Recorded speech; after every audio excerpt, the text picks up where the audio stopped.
Welcome back to my channel Shakespeare and Beyond, your destination for deep insights into English literature. तो आज के इस session में हम एक्सप्लोर करेंगे सुब्रमण्यम भारती की पोयम द विंड को और डिस्कस करेंगे पोयम की मेन थीम्स, समरी और इसके क्रिटिकल एनालिसिस को। पोयम की एक्सप्लेनेशन मैंने फर्स्ट पार्ट में डिस्कस की है, तो आप उसे देख सकते हैं, लिंक डिस्क्रिप्शन बॉक्स में है। तो स्टार्ट करते हैं हमारी पोइट्री जर्नी को। So let's begin. Wind by Subramaniam Bharati. तो चलिए देखते हैं पोयम की मेन थीम्स को। First, power of nature. The wind shows how strong and uncontrollable nature can be. Power of nature यानी नेचर की ताकत। हवा दिखाती है कि नेचर कितनी पावरफुल है और यह कंट्रोल से बाहर हो सकती है। Second, strength versus weakness. Weak things break in front of the wind, but strong things stay safe. This shows that strength help us survive tough times. Strength versus weakness यानी ताकत वर्सेस कमजोरी। कमजोर चीजें हवा में टूट जाती हैं, लेकिन मजबूत चीजें बची रहती हैं। यह बताता है कि ताकत से मुश्किल वक्त में भी बचा जा सकता है। Third, inner strength. The poem encourages us to make our minds and heart strong to face life's challenges. Inner strength यानी आंतरिक शक्ति, यानी कि पोयम हमें सिखाती है कि दिमाग और दिल को मजबूत बनाना चाहिए ताकि जीवन की चुनौतियों का सामना कर सकें। Fourth, being prepared. Just like we must build strong houses to face the wind, we must prepare ourselves to face difficulties in life. Being prepared यानी तैयारी। जैसे हम हवा से बचने के लिए मजबूत घर बनाते हैं, वैसे ही हमें जीवन की मुश्किलों के लिए खुद को तैयार करना चाहिए। Fifth, friendship with challenges. If we become strong, the wind or life problems will become our friend instead of our enemy. Friendship with challenges यानी मुसीबत से दोस्ती। अगर हम मजबूत बन जाएं, तो हवा यानी जीवन की प्रॉब्लम्स हमारी दुश्मन नहीं बल्कि दोस्त बन जाएंगी। Sixth, symbolism. The wind stands for difficulties, struggles and problems in life. यानी पोयम का सिंबॉलिक मीनिंग है जैसे हवा जीवन की कठिनाइयों, संघर्षों और समस्याओं का सिंबल है। तो अब देखते हैं पोयम की समरी को।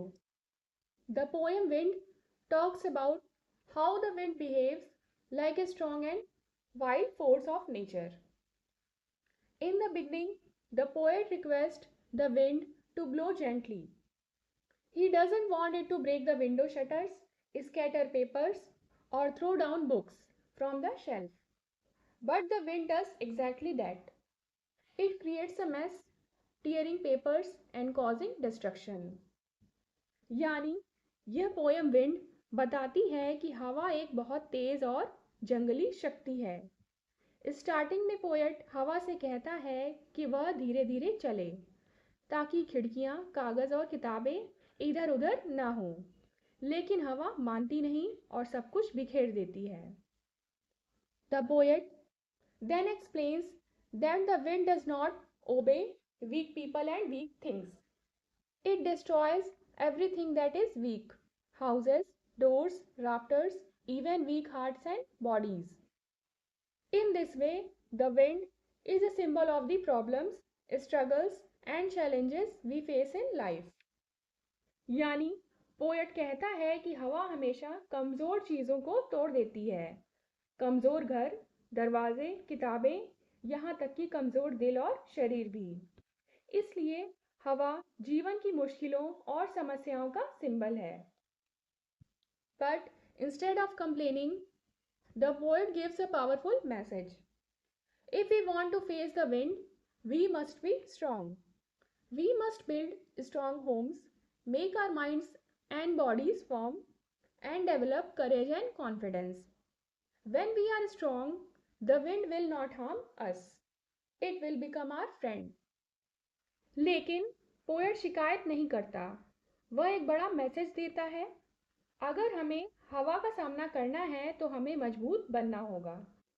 हमें मजबूत घर बनाने चाहिए और अपने मन और शरीर को साहस और आत्मविश्वास से भरना चाहिए।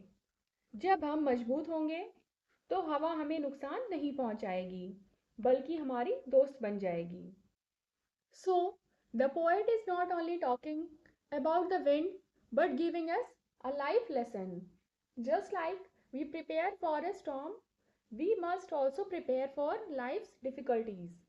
Only strong people can overcome problems and succeed.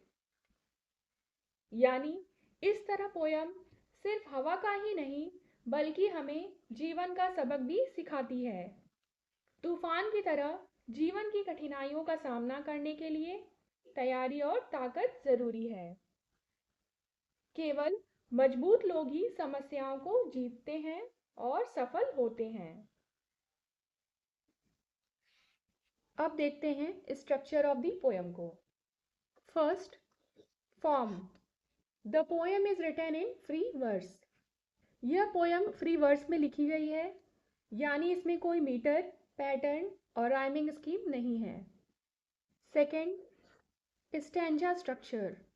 The poem is divided into two main parts. The first part talks about the destructive power of the wind. The second part gives a moral message to stay strong and prepared.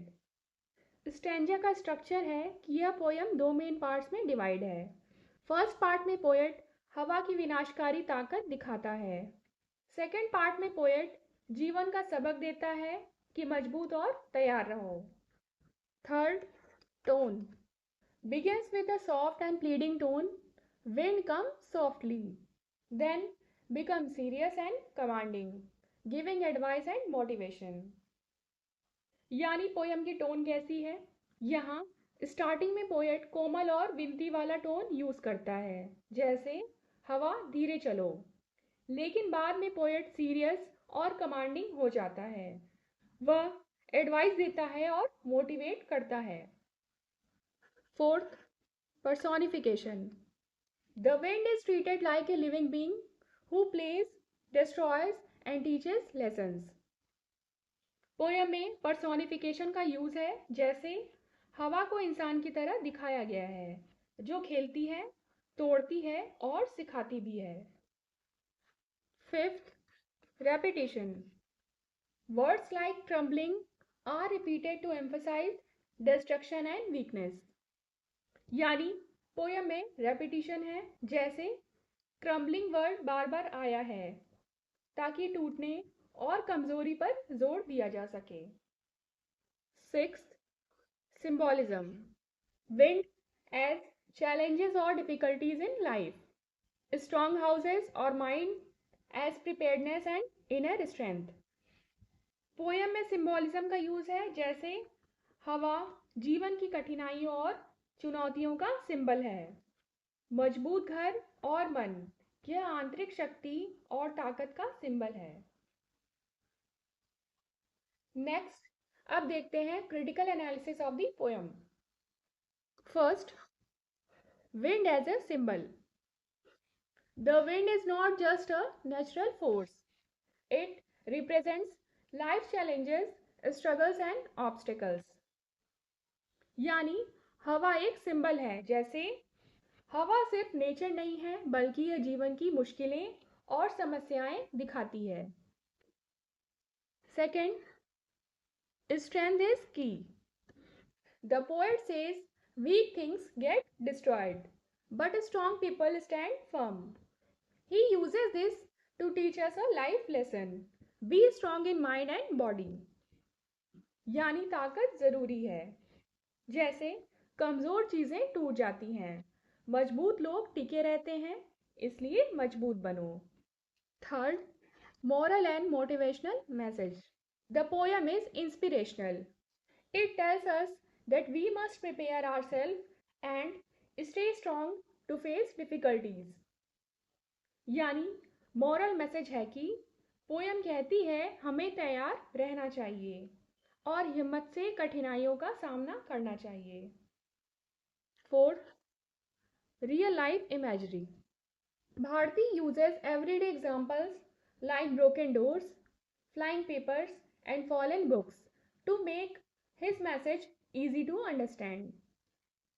यानी poem में real life imagery का use हुआ है, जैसे टूटते दरवाजे, उड़ते कागज, गिरती किताबें। इस तरह के सिंपल एग्जाम्पल दिए गए हैं। Fifth, simple language and deep meaning. Though the words are simple, the message is deep and universal, relevant to all ages and times. यानी पोयम सिंपल है लेकिन उसमें एक गहरा मैसेज छिपा है। जैसे लैंग्वेज आसान है पर मैसेज बड़ा है और हर समय के लिए सही है।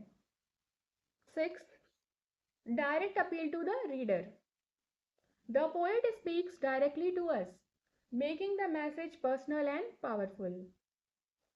यानी पोयम में पोएट की डायरेक्ट अपील है, जैसे पोएट सीधे हमसे बात करता है जिससे मैसेज ज्यादा असरदार बनता है। Last but not the least देखते हैं conclusion. The poem wind teaches us an important life lesson. It tells us that life is full of challenges and problems, just like a strong wind. If we are weak, these problems will break us. But if we are strong, confident, and prepared, we can face any difficulty without fear. यानी यह poem wind हमें एक important जीवन का सबक सिखाती है। यह बताती है कि जीवन में बहुत सारी कठिनाइयाँ और समस्याएं आती हैं, ठीक वैसे ही जैसे तेज हवा चलती है। अगर हम कमज़ोर हैं तो ये समस्याएं हमें तोड़ सकती हैं, लेकिन अगर हम मजबूत, कॉन्फिडेंट और तैयार हैं तो हम किसी भी मुश्किल का सामना बिना डर के कर सकते हैं। Subramaniam Bharati uses the wind as a symbol of struggle and gives motivating message to become strong in body, mind and heart. The poem inspires us to build strength and face life boldly instead of running away from problems. यानी सुब्रमण्यम भारती ने हवा को challenges का symbol बनाया है और message दिया है कि शरीर, मन और दिल से मजबूत बनो। यह पोयम हमें इंस्पायर करती है कि कमज़ोर होने की बजाय ताकतवर बनो और जीवन का सामना साहस के साथ करो। Thanks for watching. I hope ये आपके लिए हेल्पफुल था और आपको समझ आया होगा। कोई भी क्वेरीज हो तो आप मुझे कमेंट सेक्शन में पूछ सकते हैं। अगर वीडियो पसंद आई हो तो लाइक करें, दोस्तों के साथ शेयर करें और चैनल को सब्सक्राइब ज़रूर करें ऐसे ही सिंपल और इंटरेस्टिंग लिटरेचर वीडियोस के लिए। See you in the next video. Thank you.